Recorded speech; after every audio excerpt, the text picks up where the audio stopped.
Assalamualaikum warahmatullahi wabarakatuh.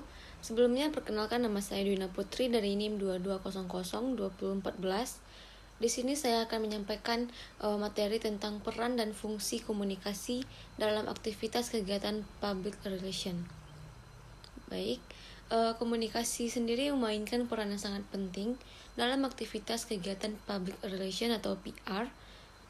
Dan PR sendiri adalah bidang yang bertujuan untuk membangun, memelihara, dan meningkatkan citra serta hubungan antara sebuah organisasi atau perusahaan dengan berbagai pemangku kepentingan seperti karyawan, pelanggan, media, pemerintah, dan masyarakat umum.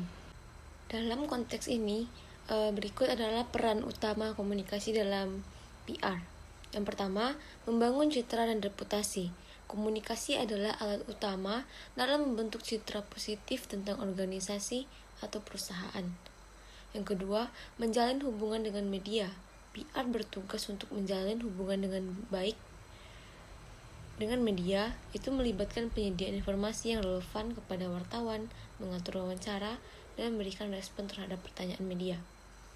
Selanjutnya, krisis dan manajemen konflik. Saat terjadi krisis atau konflik, komunikasi menjadi kunci dalam mengelola situasi tersebut. Selanjutnya, berinteraksi dengan pemangku kepentingan.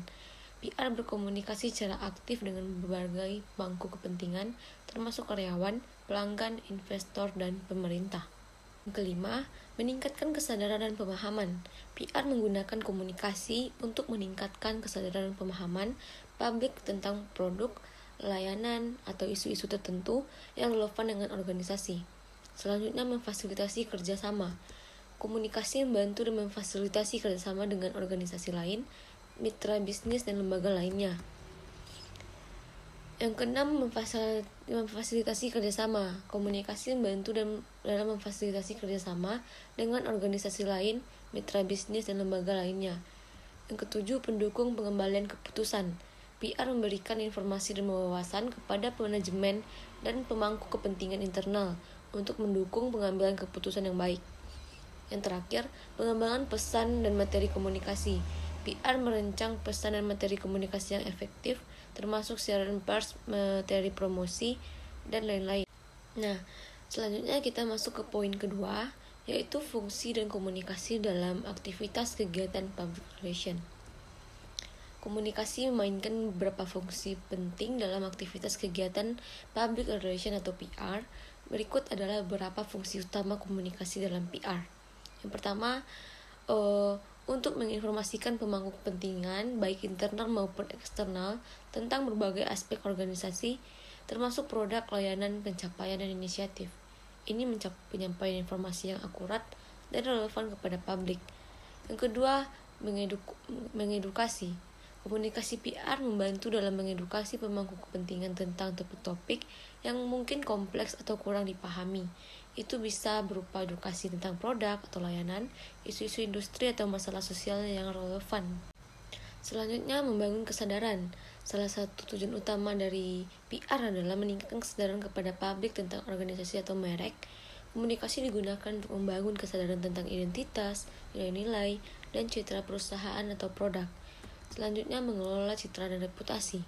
Komunikasi membantu dalam membentuk, memelihara, dan mengelola citra dan reputasi organisasi.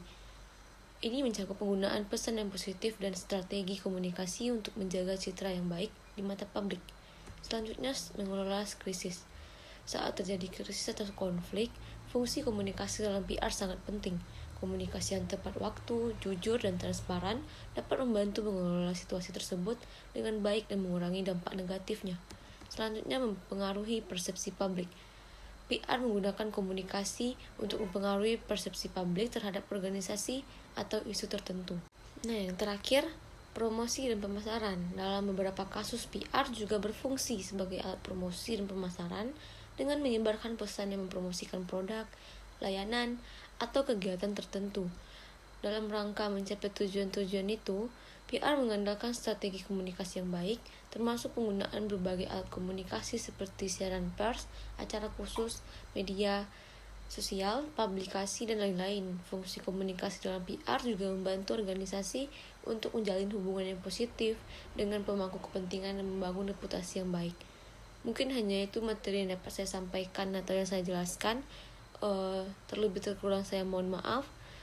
Sekian, terima